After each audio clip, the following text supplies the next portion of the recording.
नमस्कार. मी मधुरा कर्वे. मनस्पर्शी साहित्य परिवार आयोजित गोष्टींच्या मळ्यात रमताना या कथा अभिवाचनाच्या कार्यक्रमात मी आपल्या सगळ्यांचे सहर्ष स्वागत करते. मी सावररे या पुस्तकातील प्रवीण दवणे लिखित लुडबुड नावाची कथा आपल्यासमोर सादर करणार आहे. कथा वाचन करणार आहे. ते वाचून झाल्यानंतर आपल्याला ती कथा आवडली असल्यास मनस्पर्शी साहित्य परिवाराच्या यूट्यूब चॅनलला लाईक करा, सबस्क्राईब करा, शेअर करा. कथा वाचनाला मी सुरुवात करते. कथेचं नाव आहे लुडबुड. कशी तरी मांडून ठेवलेली ती मानचिन्ह पाहून माझ्या कलावंत मित्राला म्हटलं, अरे ते मिळवणं अवघड ते तू मिळवलं आहेस, मग त्याची मांडणी नीट का नाही केली? तुझ्या सगळ्या बक्षिसांसाठी एखादी देखणी शोकेस करून घे. स्वतःच्याच घरात कुणी नाही हे पाहून स्वारी म्हणाली, शक्य नाही. का? मग या फळ्या कुठे ठेवणार? काढून टाकायच्या. फळीवरूनच घरात दुफळी निर्माण होते. मी नाही समजलो. हसत तो म्हणाला, घराची नवीन रचना करायची म्हटली की जुन्या वस्तूंना टाटा करायला लागणार. आमच्या पिताश्रींना कुठल्याच जुन्या वस्तू टाकणं नको आहे. आता हे बघ ना, हे जुनं पिंप गेली 10-15 वर्ष इथे पडू नये पण ढुंकूनही पाहिले नाही. पण मोडीत काढून नवं काही घेऊ म्हटलं की झालंच घरात भांडण सुरू. हा बंब केवढा अगड बंब आहे. घरात गिझर आहे पण बंबाचा काहीही उपयोग नाही. पण आईला तो हवा आहे. का? तर तिच्या आईनं खानदान की अमानत म्हणून तिला तिच्या लग्नाच्या वेळी दिलेला होता. अशानं कधी घर तुला नाहीच करता येणार रे. माझ्या मनासारखं हे घर 5-6 वेळा प्रयत्न करून पाहिला पण छे, अडगळ दूर करून घर स्वच्छ करणं दूरच, त्या सगळ्या वस्तू एकत्र अंगावर कोसळण्यासारखी कडाडून भांडणं झाली. जाऊ दे, आता माझीही उमेद गेली. मला माहिती रे, त्यांच्या भावना या वस्तूत गुंतलेल्या असतात. एक एक वस्तू रक्ताचं पाणी करून त्यांनी जमवलेलं आहे. सगळं सगळं मला माहिती रे. पण मला आणि माझ्या बायकोला जरा वाटलं घर सुबक करावं, काही आधुनिक सोयी कराव्यात, पण नाहीच शक्य. जरा वेगळं काही करू म्हटलं की यांची लुडबुड सुरू होते. वैताग येतो रे नुसता. हौशीनं चाळीतून फ्लॅटमध्ये आलो. HDFCचं लोन अधिक मेहनत करून फेडलं. आई वडिलांना त्यांच्या डोळ्यादेखत सुख लाभावं म्हणून बँकेची नोकरी सांभाळून 5-6 तास शूटिंग करून दमून भागून घरी 3-4 वाजता परत येतो मी. पण नाही रे मनासारखं करता येत.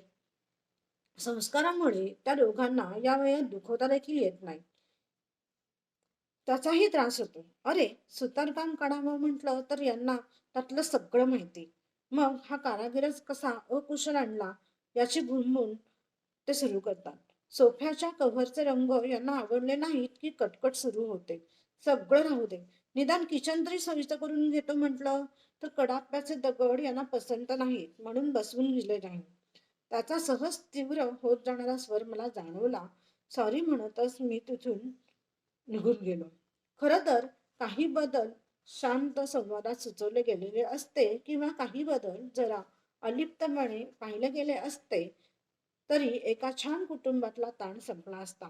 सगळं आपल्याच मनासारखं व्हावं हा कुणाचाही दुराग्रह उगाचच संध्याकाळची एकत्र जेवणे अवघड करतो.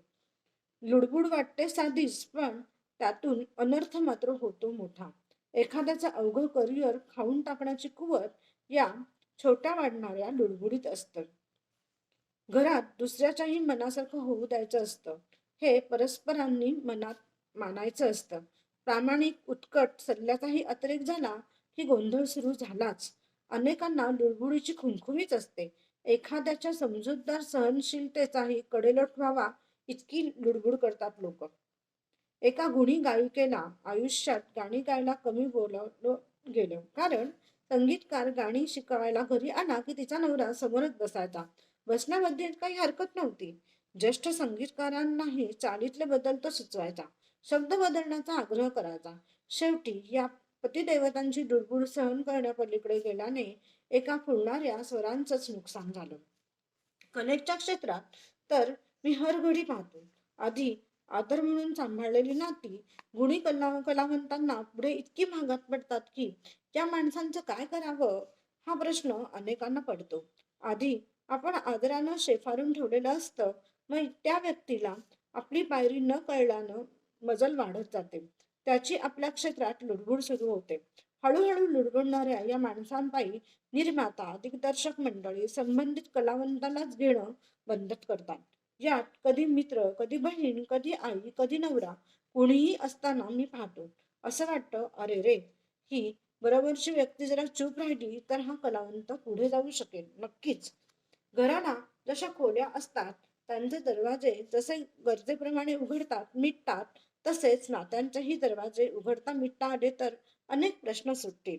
आपण एखाद्यालाच केव्हा नको आहोत हे लगेच कळणं हे मोठं शहाणपण आहे. आपल्या माणसालाच आपला आपुलकीचा सल्ला अडगळीची वस्तू वाटायला लागलाय हे जेव्हा कळतं, की आपण आपलं मत आवरायला हवं. अगदी त्यामुळे समोरच्यांचं नुकसान झालं तरीही. कारण जीवनातल्या अनेक गोष्टी प्रत्यक्ष अनुभवांची किंमत देऊनच जाणून घ्यायच्या असतात. त्या तुम्ही आयत्या देऊ केल्यात की आधीच सांगितल्यामुळे तुमचं सांगणं उगीच वाटतं. एकमेकांची संवादी नाती शत्रुपक्षात जाऊन पोचतात. ठेचाही खाऊ द्यायच्या असतात. जगण्यातले भोवरे पचवू द्यायचे असतात. फार तर दीपस्तंभासारखी वाट दाखवा, पण तरीही समोरच्यानं नाही ऐकलं तर त्याला चुकायचं, कोसळायचंही स्वातंत्र्य ठेवा. कदाचित त्यातून तो जन्माचा उभा राहू शकतो. एखादं काम आपण स्वतः पूर्ण केल्याचं समाधान आपल्याला हवं असतं. कदाचित ते फसलंही, फसू द्या. पण आपल्याला आपली कुवत आजमावायची असते. कुणी मध्ये तडमडलं की ते श्रेय हरपून जातं. वयाच्या वडिलकीने बोलता येत नाही आणि हे आपण केलं याचा आनंदही घेता येत नाही. सारखं आपलं नवीन पिढी चुकणारच आहे आणि आपण नसू तर घरदार बुडून घरातली माणसं देशोधडीला लागतील. अशा दडपणानं जगण्यात घरातले श्रेष्ठही घरातल्या अनेक छोट्या आनंदांना मुकतात.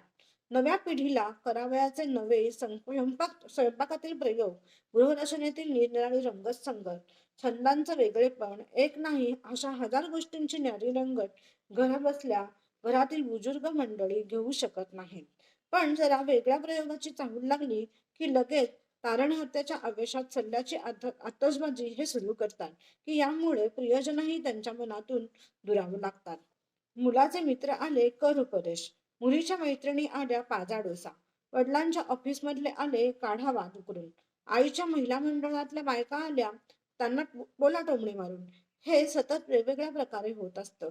कित्येक संवाद एखाद्या निर्विवाद संवाद सुंदर गोष्टीवर होऊ शकतात की किंवा वैचारिक वादातून विचारविनिमय होऊ शकतो. पण वैयक्तिक सुनवासुनवी झाली की छोट्या घरातल्याही प्रत्येक कुटुंबावरच्या नजरा टकरीला जुंपलेल्या रेड्यासारख्या होतात. त्यात रेडिओवर लागलेलं ये रे घना आपल्याला कोरडं ठेवूनच विरून जातं.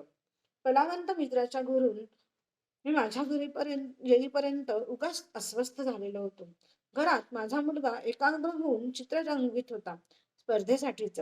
मी सहज म्हंटल, आदित्य, डोंगराचा रंग जरा अजून डार्क कर. अभावितपणे तो म्हणाला, स्पर्धेचे चित्र आहे बाबा, जिंकीन नाही तर हरीन. पण माझं चित्र मलाच रंगवू द्या. संकोचलं मनातल्या मनात. अशीच लुडबुड सुरू होते का?